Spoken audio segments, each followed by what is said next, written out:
За хайдаг. Юу вэ? Сар шинэ юм да. За сар шинэ юм. Сайхан шинэлвэ. Сайхан шинэлүү та. Сайхан шинэлээ. Юу өнгөрөө? Монгол бас ганц хоёр айлтгацсан. За. Тэгээд Монголын цагаан сар шиг бас. Окей. Тэмдэглэсэн. Сайхан бооц моц идвүү? Эцэц. Та идвүү? Бооц идсэн. Бас манай Монгол найз. Солонгос бас амралт. Тий амралт 1-р 2-р 3-р өдөр сайхан амраад тий ном уншаал тэгэл ерөнхийдөө гэр зураад тасайл. Модхон шатрын тэмцээндээ бэлдэж ах шүү дээ. Дараа л нэг шатрын улсын аргатай. Тий. Тэр хэцээ шүү. Тэрэндээ ялчвал манай 2 дугаарын бот. Тэрэндээ ялчвал нэг 2 дугаараа. За. Гадайдаг. За цагаан сарын 7 хоногт бас сонирхолтой мэдээлэлүүд гарсан. Мим бас гарлаа. Тэгээд энэ 7 хоногийнхоо мэдээ танилцуулаач гээд. За гоё 4 мэдээ байна. Хамгийн ихний мэдээ болохоор за Klarna гэдэг нэг компани байдیں۔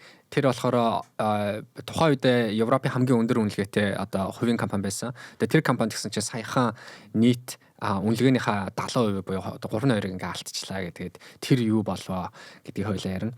Хоёр дахь мэдээ болохоор энэ нэгтгэгт дөнгөж сая AI Impact Summit гээд болж дууслаа тий дээд хэмжээний уулзалт. Тэгэхээр тэнд юу болов тэрний талаар хоёлаа ярилцсан. Гурав дахь мэдээ болохоор хөрөнгө оруулалтын ерөнхийдөө банкир хүмүүс ерөнхийдөө хэдэн цаг унтах хэрэгтэй юм бэ гэд энэ яг нэг бас сонирхолтой мэдээ байгаа. Тэгээд энийг хоёлаа ярив. Нэг Америк тим дээд шүүх хурал дээр энэ хэрэг орцсон байгаа мэлээ. Тэгэхээр за тэрийг ярилцаад за тэгээд дөрөв дэх буюу хамгийн сүүлийнхэн мэдээгээр болохоор дэлхийн хамгийн анхны одоо натрийн батарейгаар суурилсан тийм цахилгаан машин гарсан байна. Тэгэхээр тэр нь одоо ямар утгатай юм бэ гэ. За тэгээ энэ дөрөв мэдээгээр өнөөдөр хоёлаа юугаа эхлэе да тий подкастаа эхлэе тий. За тэгээ шууд мэдрээг орцгоё.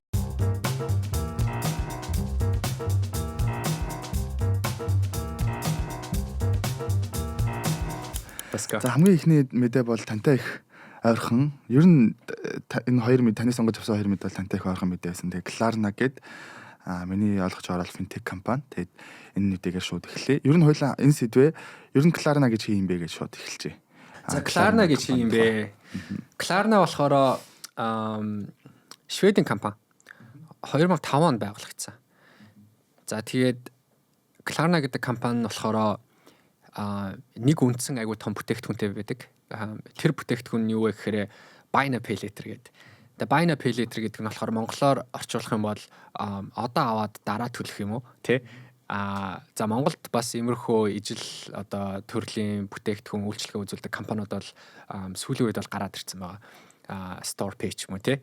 Тэгээ ерөнхийдөө гол утга нь юу вэ гэх юм бол за чи ямар нэгэн дэлгүүрт ороод нэг бүтээгдэхүүн худалдаж авъя гэх юм бол за тэр нь $100 байлаа гэх юм бол одоо Klarna гэдэг компани одоо бүтээгдэхүүнийг чи API-г бол хэрэглээд тэгээд энэ $100 болохоор 4 хуваагаад төлөх боломжтой гэсэн. Тэгэхээр $25 чи 2 сарын хугацаанд 2-7 хоног болгонд $25 төлөө явах ч юм уу тий. Тэгээд энийх нь яг нэг гол одоо catch гэх юм уу.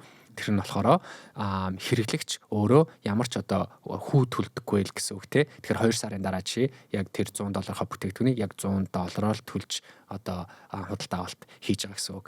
Уламжлалт одоо аргаар чи ямар нэгэн байдлаар бүтээгдэхүүн дээр суурилсан одоо зээл авах гэх юм бол тэрэн дээр заавал нөгөө хүү төлдөг байсан. Энэ нь болохоор хүү төлдөг нэг тийм бүтээгдэхүүн. За тэгээ энэ нь бол ингээд маш сонирхолтой бүтээгдэхүүн байж чадсан тухай үедээ тийм ч учраас ковид үеэр Klarna компани бүр ерөнхийдөө нэлээд популяр болоод дэлхийд даяар тэгээд яг одоо өөрийнхөө одоо хамгийн пик гэх юм уу одоо үедээ Klarna компани Европт хамгийн өндөр үнэлгээтэй хувийн компани болж чадсан. Тэгээ тэр үед бол $45 тэрбум үнэлгээтэй компани байсан. За ийм компани байна Klarna гэдэг. Klarna дахиад жоохон үргэлжлүүлсэн хоо ер нь энэ төрлийн энэ төрлийн компаниуд финтекүүд ер нь яаж өөрсдийн ашиг босгох юм бэ те. Хоёлаа зурж яваад ярих юм бол Nike-гаас миний ойлгож байгаагаар бол хэрэглэгч Nike-гаас бол пүүз авчна. Тэнгүүд Klarna болохоор Nike-д мөнгө төлөөд хэрэглэгчийн мөнгөийг төлөөд буцаагаад хүүгүүгээр хэрэглэгч Klarna-д мөнгө төлдөг одоо модель явж байгаа. Ер нь цаана одоо ард нь ямар одоо зүйл ажиллаад Klarna ашиг босгох юм бэ? Тий. Тэгэхээр яг үнэн. Тэгэхээр ерөнхийдөө финтек компаниуд зөндөө олон аргаар ерөнхийдөө мөнгө олох боломжтой.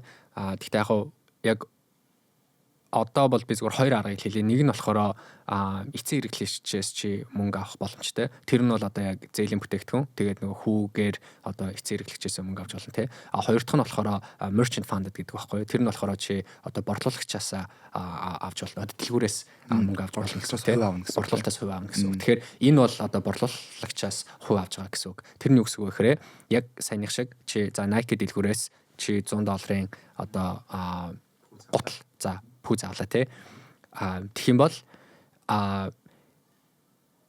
тухайн хэрэглэгч өнөөдөр хэрвээ энэ Klarna-гийн Buy Now Pay Later гэдэг бүтээгдэхүүн байгаагүй байсан бол тэр $100 пүүзийг худалдаж авах боломжгүй байсан гэдэг одоо assumption таамаглал байгаа байхгүй юу.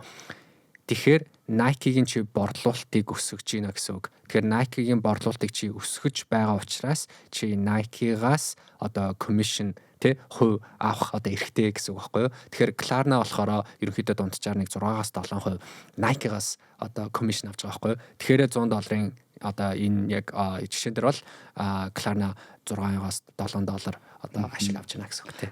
Яг таныг ярьсан чинь санчлаа. Нэг StorePay Монголд орж ирсний дараахан StorePay үйлчилгээ эрхэлдэг газрууд мерчантууд яасан бэ гэхээр нөгөө хэрэглэгчид худалдаа авалт хийхэд StorePay-г ашиглаад худалдаа авалт хийгээд 10% нэмэлттэйгээ тэгээд Монголд нэлийн маргаан дэгдэжсэн. Тэр ер нь тэр баг шиг байна.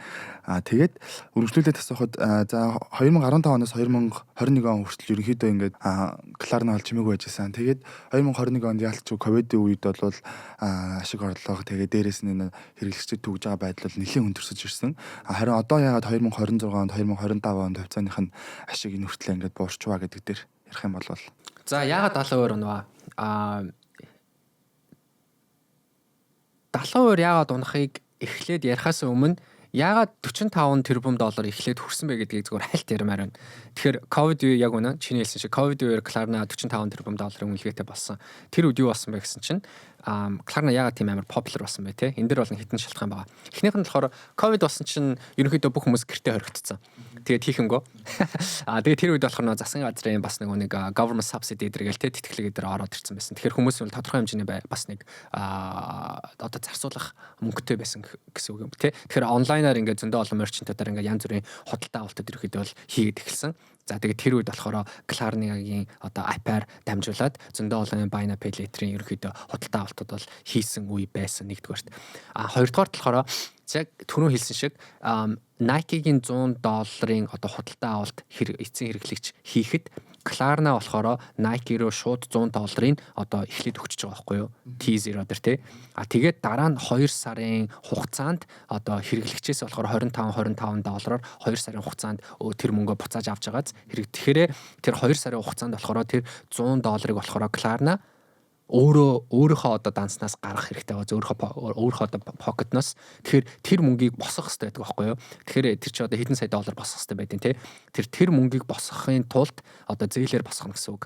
Тэгэхээр тийм өөрөө тэр капиталыг босгохын тулд тэр капиталыг босгох үед болохоор ковидын үеэр болохоор одоо нөө эдийн засаг айгу хэцүү байсан үе байсан учраас нөө бодлогын хүү маш баг болчихсон байхгүй. За Америкт бол одоо баг quantitative easing гэдэр явагдаад бодлогын хүү treasury rate бол баг 0 болцсон байсан. Тэгэхээр нөгөө ямар нэгэн байдлаар зээл босгох, капитал босгох нөгөө нэг маш баг хүүгээр мөнгө босгох боломжтой Америк тийм эдийн засгийн одоо бизнесийн таатай орчин ерөөхдөө Klarna өөрөөр хэлбэл мөнгө босгох хялбар болж байгаа. Маш хялбар. Одоо хямдхан мөнгө босгох тийм боломжтой үе байсан байхгүй 2021 он чинь.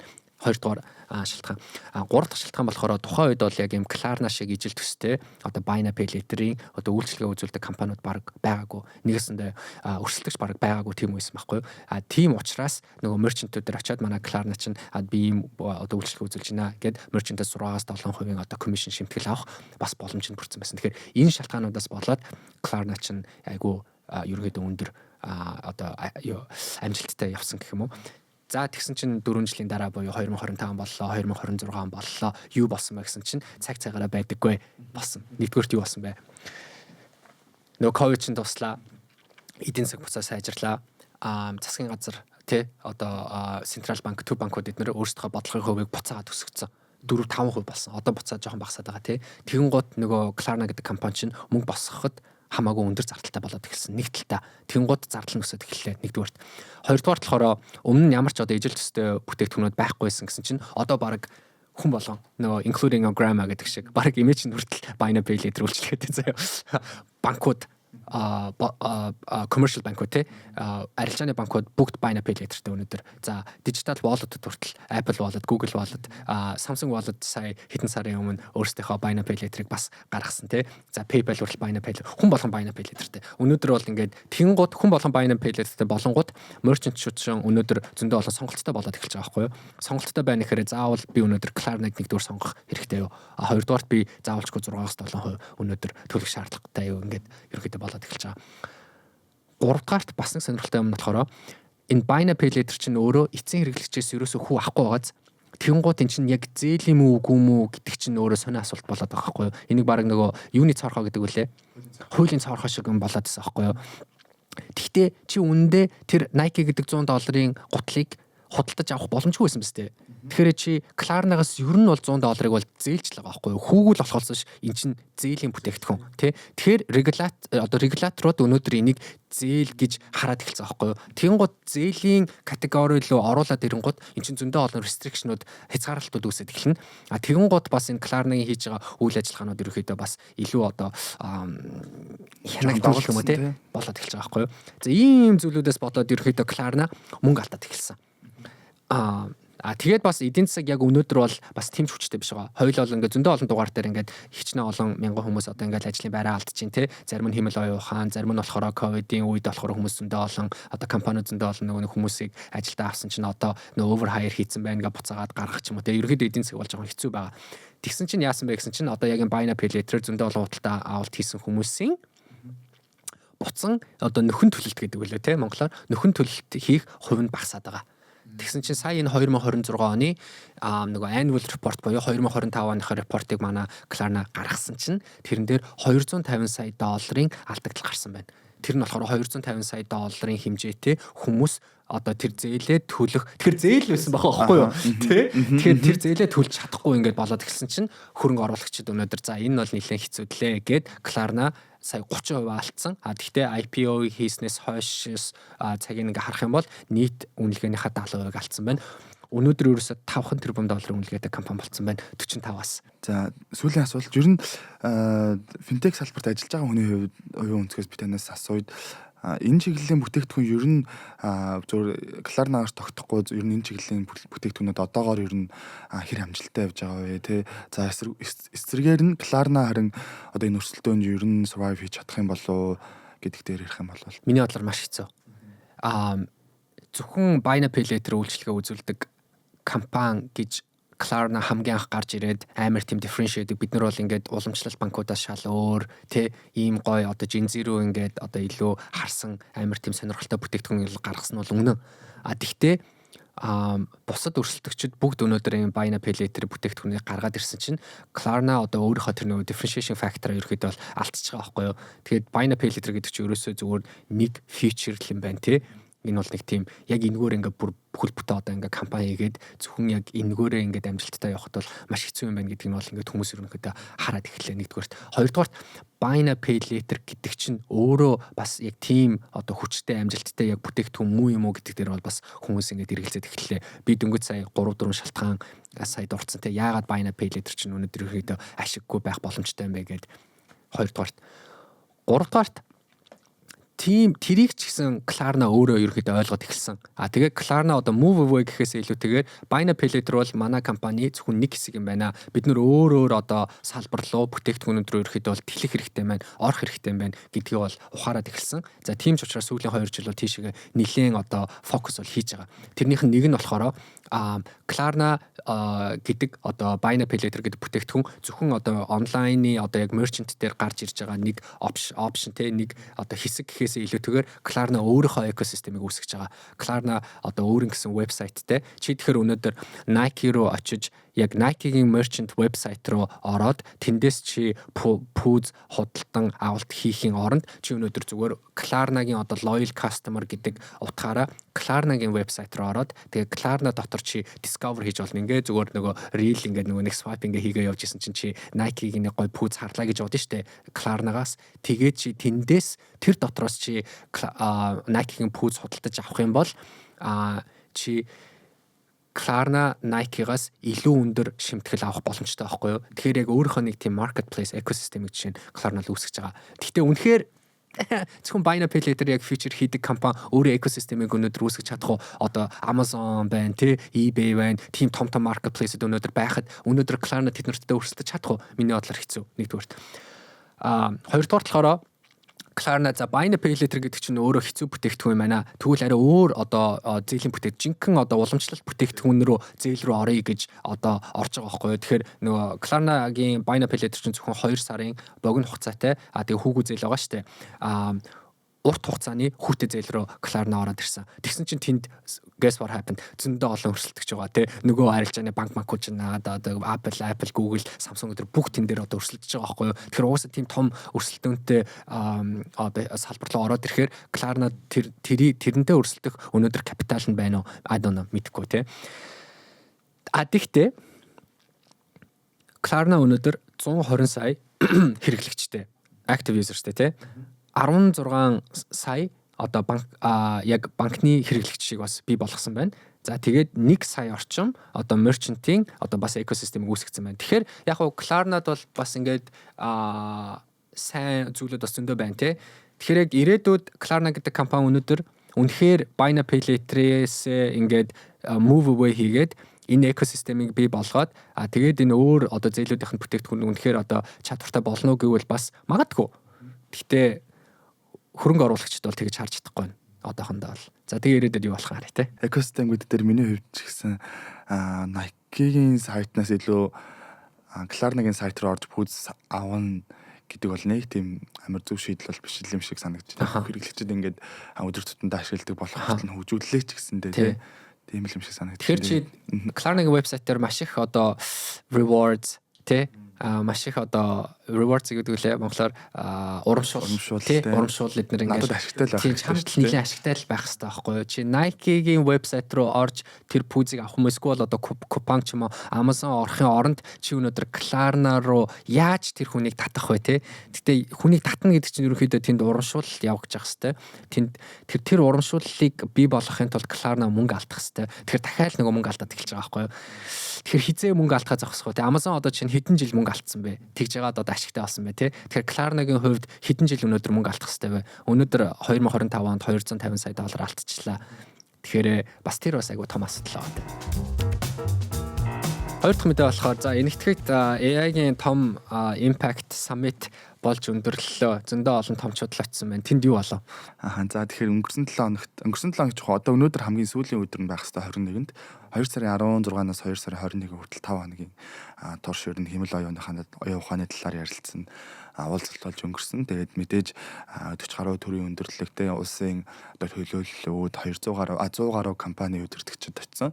Тэгээд нэг 40 мянга гаруй хүмүүсийн одоо бүрэлдэхүүнтэйгээр нэг 5 хоног юм хэмэл оюун ухааны талаар ярьж өнгөрлөө.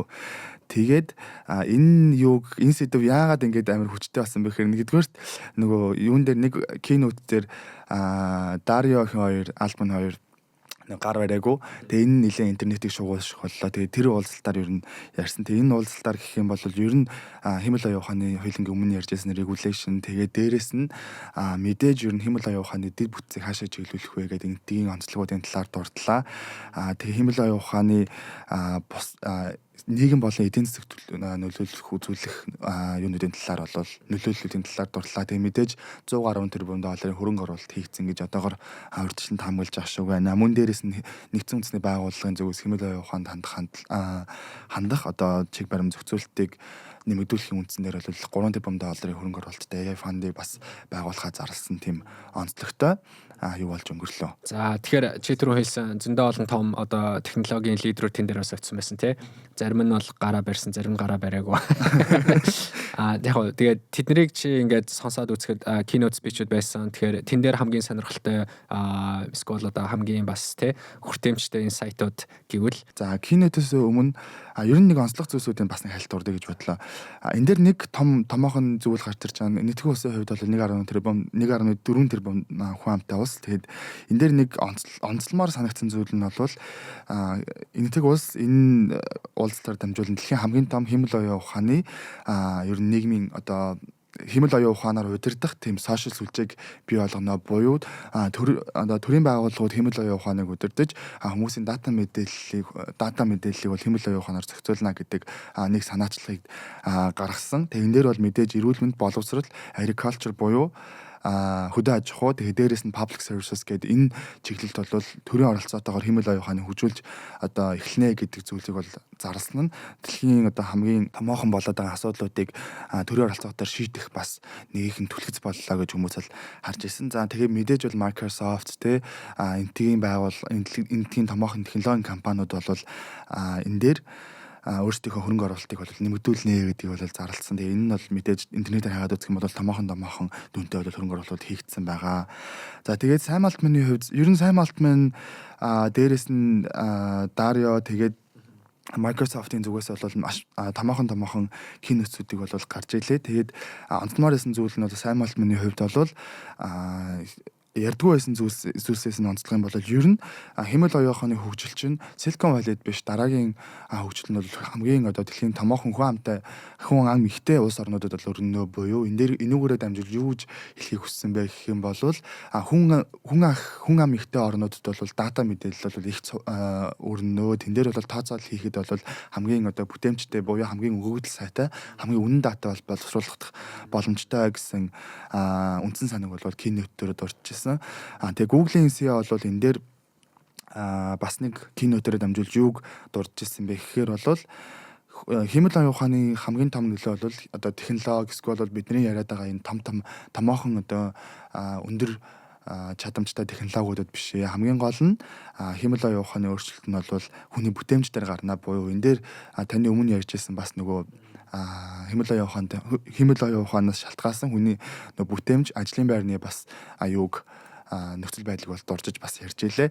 Тэгээд хамгийн сүүлд нь бол бас Dario Amodei гэдэг Anthropic-ийн CEO бол keynote дээр болвол энэ нөгөө өнгөрсөн хуулингийн дугаараараа ярьсан хэмэл оюун ухааны аюулгүй байдлуудыг бол тодтогч дурдсан. Энэ дээр илүү нөгөө хуулингийн өмнө ярьсанчлан 5 эрсдлийг бол дурдж ярьж илээ. Тэгээд энэ дээр бас нэг зүйлийг онцлмоор санагдсан зүйл нь гэх юм бол хэмэл оюун ухааны геополитикийн салшгүй нэг зэвсэг болчлоо гэдэг утгаар тэгээд геополитикийн энэ зэвсэгч ер нь дэлхийн улс орнууд хэрхэн хандж байгаа вэ? Дэд бүтцээ хөгжүүлж байгаа юу гэдэг утга санааг бас Dario гаргаж ирж ярьж илээ. Тэгээ энэ удаагийнх дээр Bill Gates оролцсонгүй.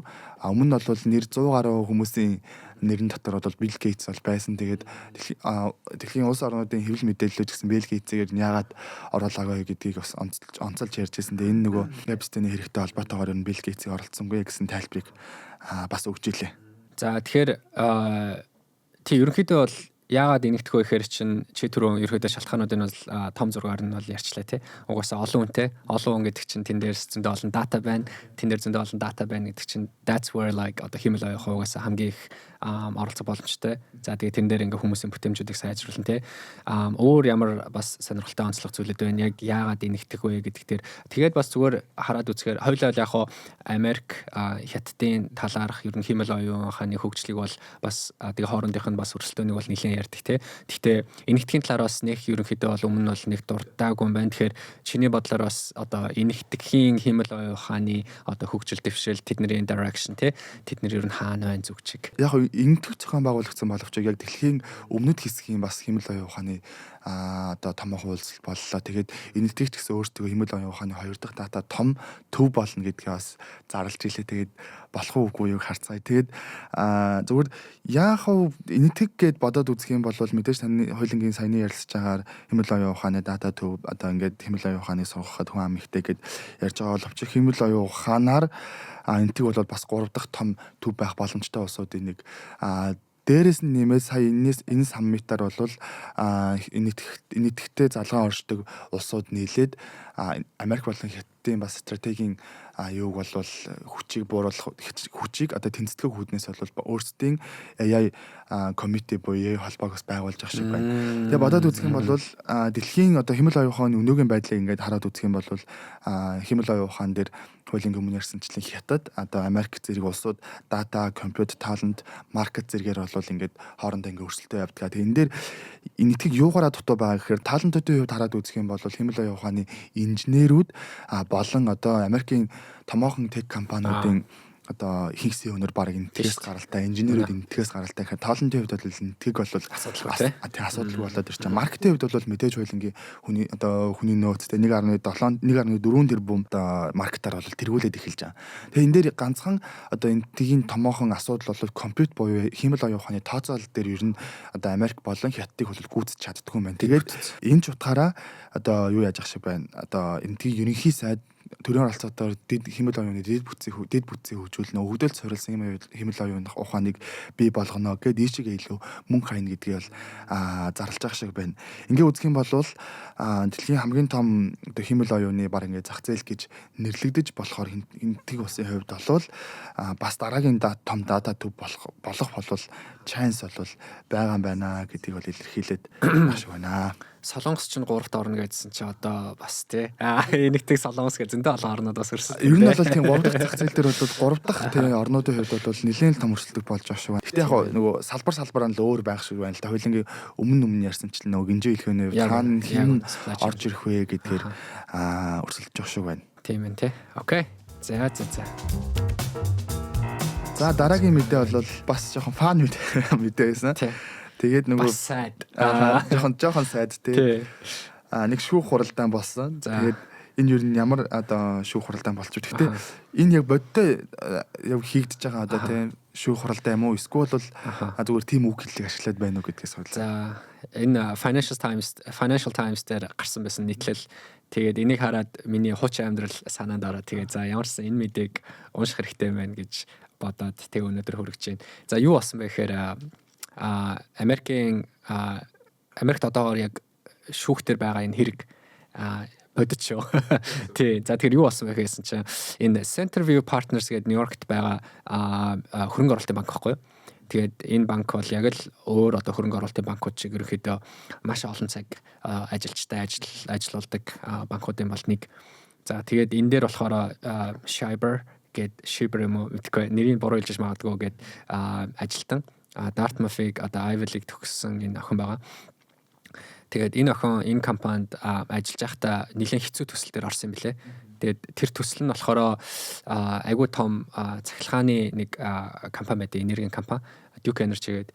Тэгээд энэ компани одоо нэлээдгүй одоо хувьцааг худалдаж авч байгаа нэг активист компани байгаа. Тэр нь болохоор Elliott Management гэдэг. Тэгээд энэ компани болохоор энэ Duke Energy-гийн болохоор одоо энэ удирдах төвшнийх нь хүмүүсийг ерөөхдөө солих хүсэлтэй байгаа байхгүй юу? Стратегийн солих хүсэлтэй. Тэгээд тэрийг Duke Energy гэдэг компани болохоор тэгэхээр энэ Elliott Management гэдэг активист компаниас одоо өөрийгөө хамгаалах хэрэгтэй байхгүй юу? Тэгээд яг би энэ Elliott Management-тэй өөрөө Morgan Stanley-д багтаал ажиллаж байсан. Тэгэхээр ямар хэцүү ажил вэ гэдэг нь бол яг яс махаар бол ерөөдөө мэднэ. Тэгэхээр иймэрхүү төрлийн төсөлд ерөөхдөө ингээ ороод ирэхээр ер нь бол үүр цайлгах ч юм уу те одоо хідэн шүн нойргүй хонох ч юм уу иймэрхүү зүйлүүд бол нэлийн түгээмэл байдаг. Тэгэхээр энэ төсөл дээр орсон охин байгаа байхгүй юу? За тэгээд гэхдээ тэр артикл дээр нийтлэл дээр юу гэж ярьсан бэ гэхээр энэ охин болохоор эрүүл мэндийн нэг тийм нөхцөл шалтгаантай байсан юм шиг байгаа. Тэгээд тэр эмчин юм уу эмнэлэг нь болохоор тухайн хүнийг ямар ч л байсан оройдоо 9 цаг бол унтах хэрэгтэй гэсэн тийм зөвлөгөө өгсөн юм шиг байгаа.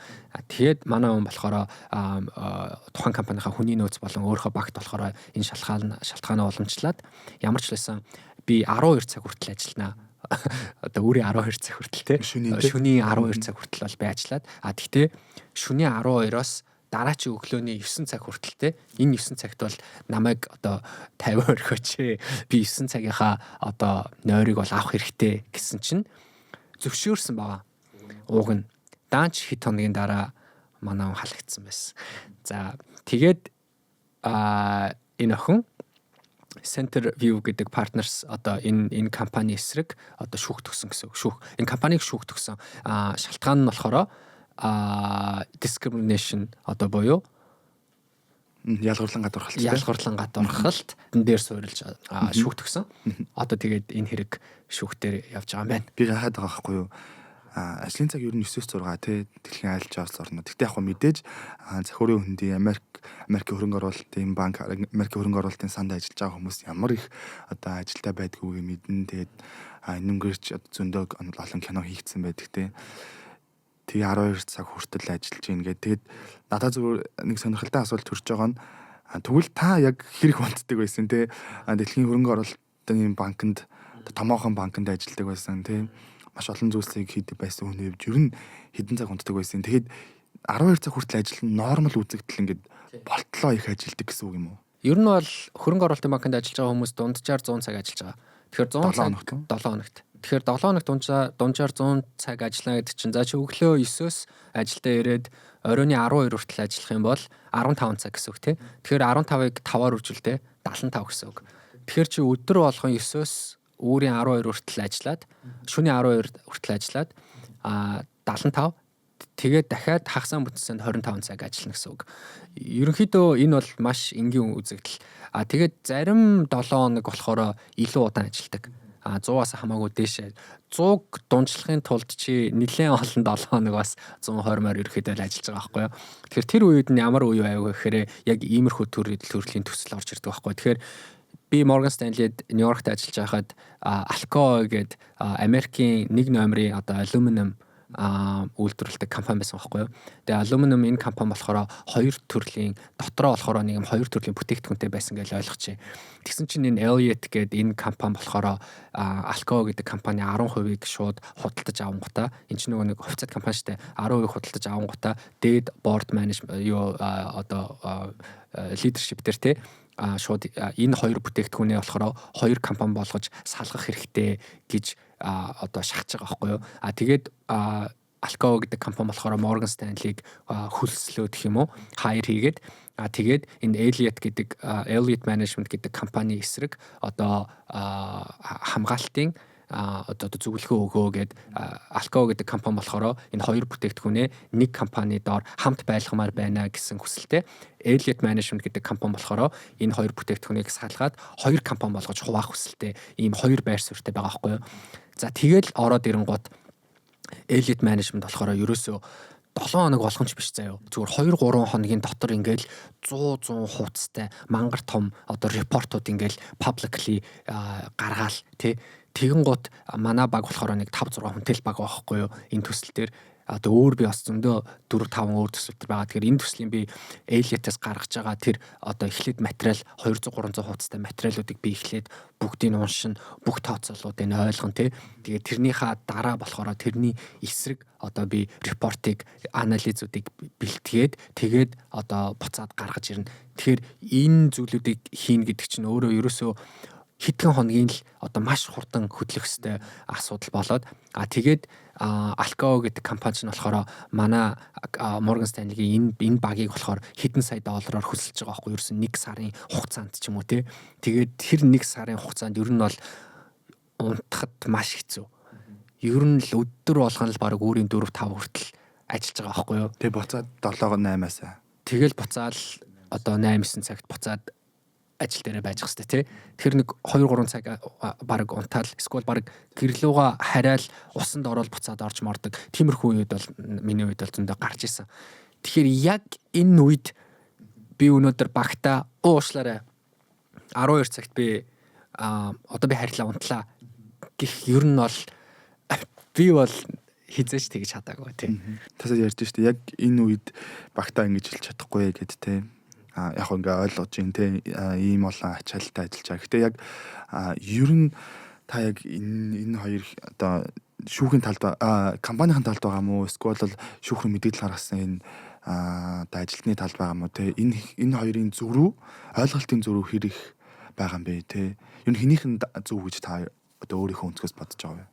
Тэгэхээр яг хоо энэ хайрнаас айгүй бас хэцүү л тий. Хоёр талтай юм Тий. тий. Яг нэг талаас ингээ хараад үзэхээр айгүй тийм одоо сайд гэх юм уу тиймэрхүү үеуд бол гарсан. Одоо жишээ нь 2015 онд байна уу да.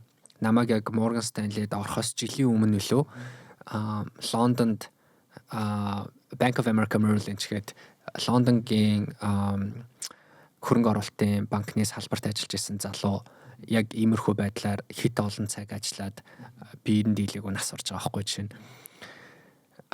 Миний хажууд ажиллаж исэн охин болохоор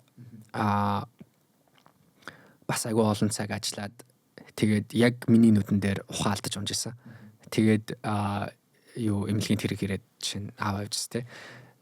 Би өөрөө бол бас нэг хэсэг хит их стрессэнд ороод хит их унтахгүй байсараад нөгөө инсомнио гэдэг чтэй. Инсомниотой болоод тэгээд бас одоо эмнэлгийн юунд бол орж исэн те. Тэгэхээр ингээд хараад үзэхээр эн чинь бас хүнийг бол яах аргагүй хит их ер нь бол ажиллуулж байна. Тэгээ хөрөнгө оруулалтын банк гэдэг чинь дэлхий дээр 1 номерын цалин өгдөг.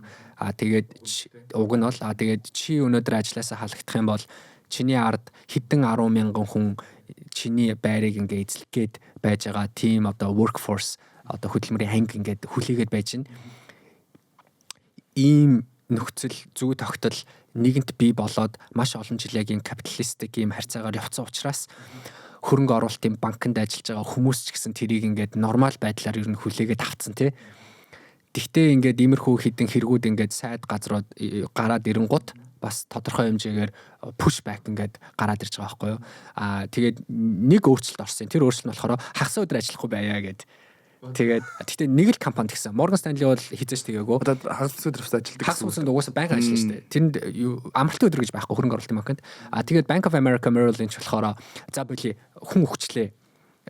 Хүүхдээ ажилдаа амраа гээд хагасаа өдөр ажиллаж болохгүй. Яаж ажиллаж болохгүй гэхээр ажил руу ирэх юм бол чамайг оруулахгүй гэж байгаа байхгүй юу.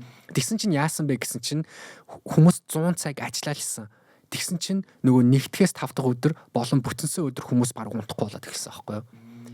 Тэгээ хагасаандаа болохоор тэгэхээр тэр хүмүүс бүр илүү стресстэй болсон заяа. Тэгээд тэр хагасаа өдөр зөвхөн амралттай бай гэсэн чинь practically тэр яагаагүй. Үйлчлээгөө. Тэгэхээр Гэхдээ би бол hopeful буюу одоо илүү өөдрөг ирээдүйтэй байна гэж бол хардаг. Яагаад бол нэгдүгээрт хөрөнгө оруулалтын банк зөвхөн өндөр цалин өгдөг ажил биш болоод эхэлсэн. Одоо консалтинг буюу зөвлөх үйлчилгээний байгууллагууд гэсэн гайгүй өндөр цалинтай одоо болж байна. Тэгээд технологийн зөндөө олон компаниуд өнөөдөр өндөр цалинтай тий. Тэгэхээр хүмүүс заавалчгүй хөрөнгө оруулалтын банкнд орох шаардлагагүй бол нэгдүгээр. Хоёрдугаар болохоор бас бид нар хоёлаа бол нөгөө химэл оюухын нэг илүү жоох эрс талаас нь их хардаг. Гэхдээ өнөөдөр яг хөрөнгө оруулалтын банкнд ажиллаж байгаа зөндөө олон маш их цаг одоо ингээд зарцуулдаг хэрэггүй ингээд грант work-уд байгаа. Тэр бүх ажлыг өнөөдөр одоо химэл оюухаан бас тодорхой хэмжээнд бол ингээд efficient хөнгөвчлэн тий.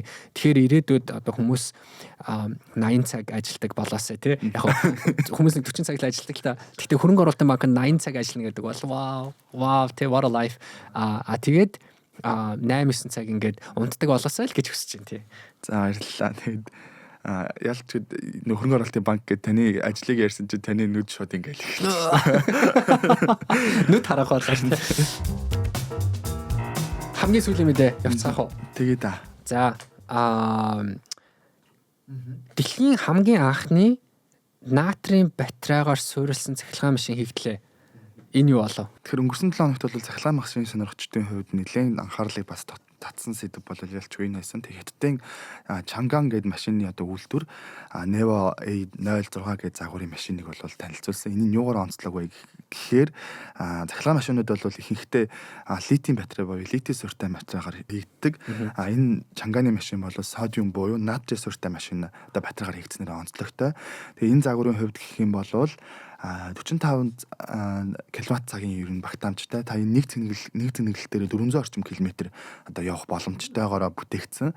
Тэгээд энийг зөв жишээ харьцуулах юм бол литиум суурьтай Tesla Model 3 гэдэг одоо цахилгаан машины хөлбөр гэхэд 60 кВт одоо цагийн багт амжтай нэг цэнгэлтээр ойролцоогоор 500 км орчим цагийг одоо туулах одоо боломжтой одоо бүтээмжтэй гэсэн үг.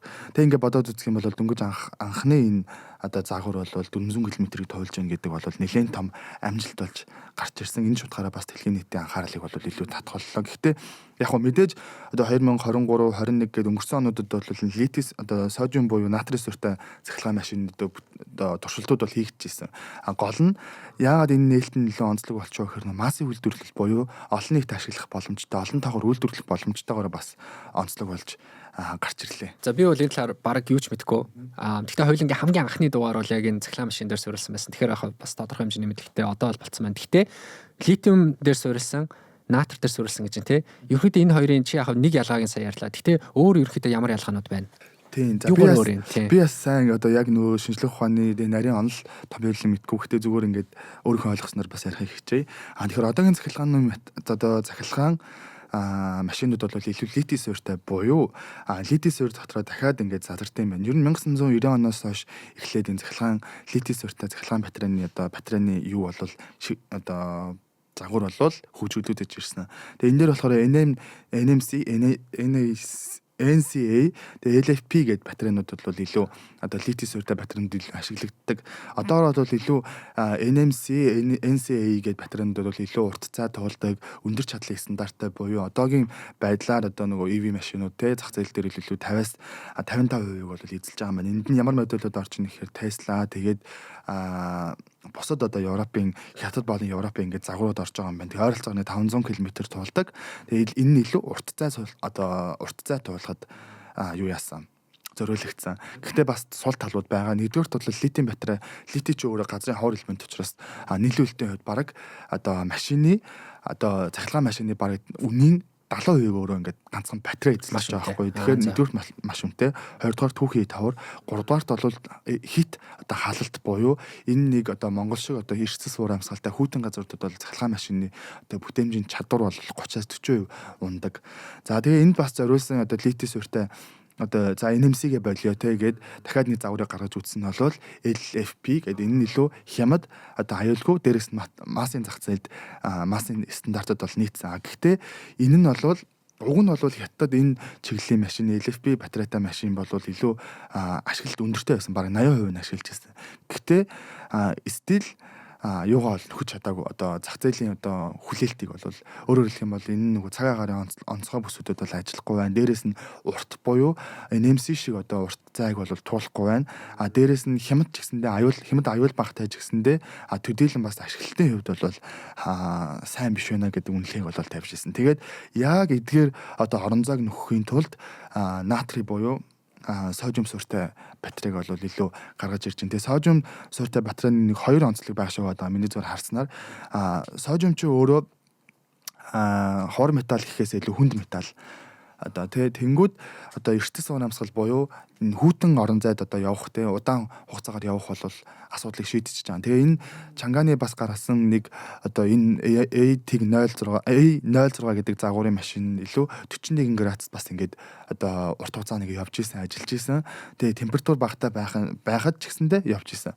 Хоёрдугаарт бол бас одоо юуг одоо шийдэж өгч гэнэ гэхээр хордоод байсан литийн одоо ховор элементийн асуудлыг шийдэж байгаа. Өөрөөр хэлэх юм бол содиум гэдэг чинь одоо та бараг 70-аас ч гэсэн содиумыг ингээ олох боломжтой. Тэгэхээр түүхий эдийн бол ингээ ховор байдлыг бол одоо нөхчөж байгаа. Гэхдээ мэдээж энэ нөгөө содиум буюу натрийн одоо энэ батарейнд сул талууд байгаа.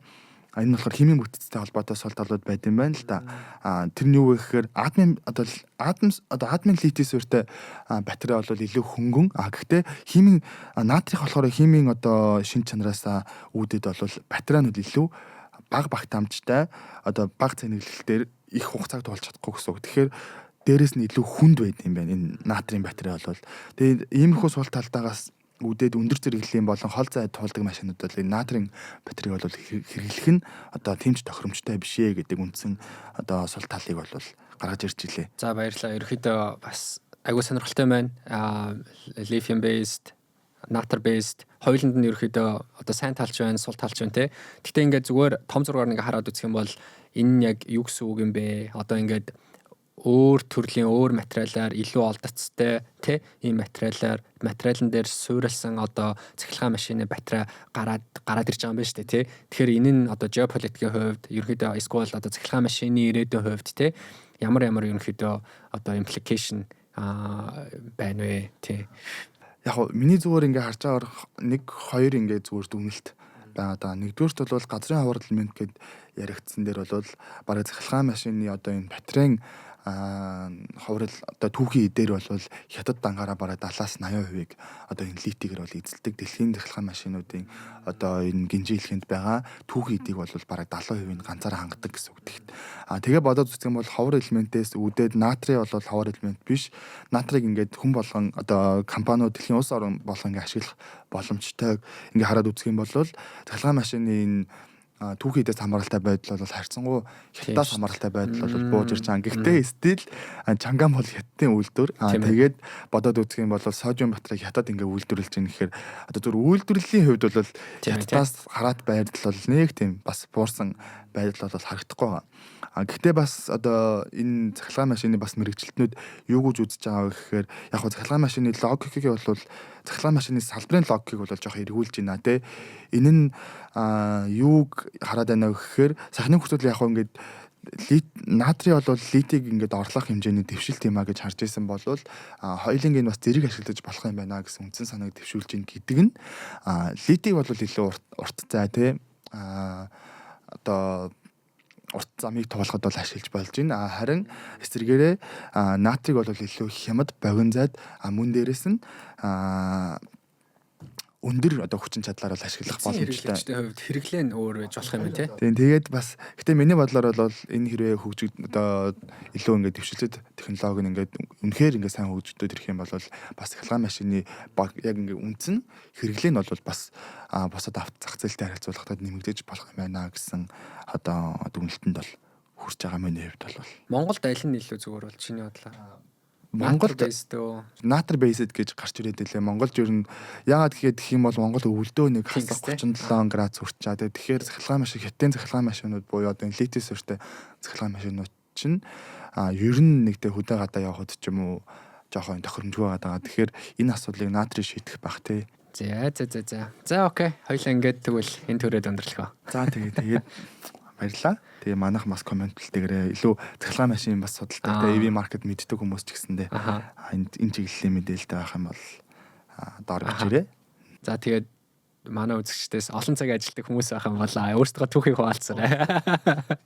Надад бол 100 цаг гэхэр ч одоо юу вэ? Тэгээд 7 энгийн хүн чинь 5 8 40 гээд 40 цаг ажиллаж байгаа. За нэг илүү цагаар ажиллалаа гэж бодоход 50-аас 60 цаг. Тэгээд дунд нь кофегоо ажиллаж 0 цалинтай 0 орно тий. За окей. За дараа талаанд болцсон. За тэгвэл бай.